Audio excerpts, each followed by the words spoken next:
गंभीर बीमारियों से पीड़ित मरीजों के लिए सरकार के द्वारा क्या योजनाएं बनाई गई हैं, उसके रोकथाम के लिए, हमारे गरीब जनता की मदद के लिए। अध्यक्ष जी, बड़ा ही निराशापूर्ण जवाब आया है।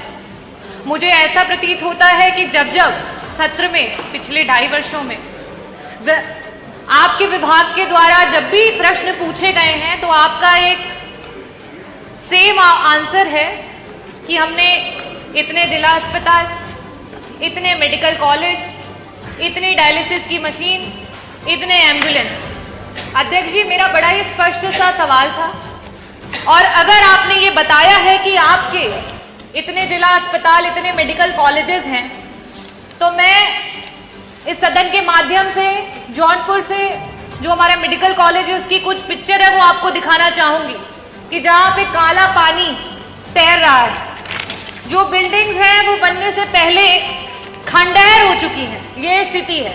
और आप इसे गिना करके जवाब देना चाहते हैं कि आप अपने विभाग में क्या कार्य कर रहे हैं। मैं ये टेबल कर दूंगी अध्यक्ष जी, ताकि ये मंत्री जी के पास जो असली पिक्चर्स है वो पहुंचे और उन्हें पता चले कि जो बार बार आप ये कहते हैं कि हमने मेडिकल कॉलेजेस बना दिए, जिला अस्पताल बना दिए, उन जिला अस्पतालों और मेडिकल कॉलेजेस की क्या स्थिति है। कुछ दिन पहले वहां के बच्चे धरना दे रहे थे, जिन्हें हम देश का भविष्य और आगे मेडिकल कॉलेजेस में एज ए डॉक्टर देखने वाले हैं। आज उनके पास ना शुद्ध पेयजल है, ना बिजली है, ना पानी है। हम मरीजों को क्या ठीक करेंगे मंत्री जी? हमारे तो डॉक्टर बीमार हो रहे हैं, कभी डेंगू, कभी मलेरिया और कभी जॉन्डिस से। ये स्थिति है अध्यक्ष जी। It is really shame for the UP health minister and the department of health ministry. और आज सेंट्रल में तीसरे टेन्योर के बाद भी अगर मेडिकल कॉलेजेस की ये स्थिति है, definitely a shame for this सरकार कि आप इस तरीके की स्थिति ला करके रखी है आपने। अध्यक्ष जी, जवाब में इन्हें ये देना चाहिए था कि गंभीर बीमारियों के लिए जो हमारे डॉक्टर्स होते हैं, चाहे वो पैलिएटिव मेडिसिन के डॉक्टर्स हों, चाहे आपके ऑन्को सर्जन्स हो, ऑन्कोलॉजिस्ट हो, गायनेकोलॉजिस्ट हो, न्यूरो एनेस्थीसिया डिपार्टमेंट के डॉक्टर्स हो, चाहे आपके कार्डियो सर्जन्स हो, सीटीवीएस के सर्जन्स हो, आपने कितने डॉक्टर्स को बढ़ा, कितने डॉक्टर्स को आपने बढ़ाया? आज पेशेंट्स के अनुपात में आपके पास कितने आईसीयू के बेड्स हैं, कितने वेंटिलेटर्स हैं? अगर ये जवाब आता तो वाकई मुझे लगता कि आपके विभाग को कोई जानकारी है और सही में आप सरकार की और जनता के लोगों के लिए कुछ काम कर रहे हैं। अध्यक्ष जी, मैं वापस से अपने प्रश्नों पे आऊंगी कि मंत्री जी, सिर्फ और सिर्फ आपसे 2 प्रश्न हैं और उसके उत्तर गोल गोल ना घुमा करके सीधी तरीके से बस बता दीजिए कि आज उत्तर प्रदेश कैंसर जैसी बीमारी में देश में टॉप कर रहा है। ये प्रदेश आज इस समय वर्तमान में 2024 में हमारे पास कैंसर के 16 लाख मरीज हैं और हर वर्ष 2 लाख मरीज आपके बढ़ते चले जा रहे हैं।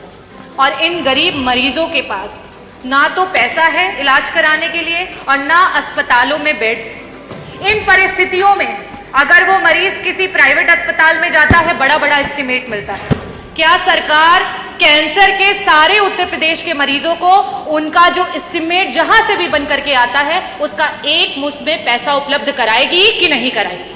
मेरा दूसरा सवाल है मंत्री जी कि आज जब आपने जवाब नहीं दिया कि आपके पास सुपर स्पेशलिटी के डॉक्टर्स कितने बढ़ गए हैं, पेशेंट्स के अनुपात में वेंटिलेटर और आईसीयूज कितने हैं, तो इन परिस्थितियों में जितने भी आपके प्राइवेट उत्तर प्रदेश के हॉस्पिटल्स रन कर रहे हैं जहां पे वेंटिलेटर्स और आईसीयू की सुविधा उपलब्ध है, उनको पीपीपी मॉडल पे, सरकार तो पीपीपी मॉडल पे बहुत काम कर रही है, जगह जगह पर आप इसके बारे में एडवर्टीजमेंट्स करते रहते हैं। तो आईसीयू और वेंटिलेटर, क्योंकि ये ऐसे मरीज होते हैं, ब्रेन हैमरेज के मरीज होते हैं, इनके पास समय नहीं होता है।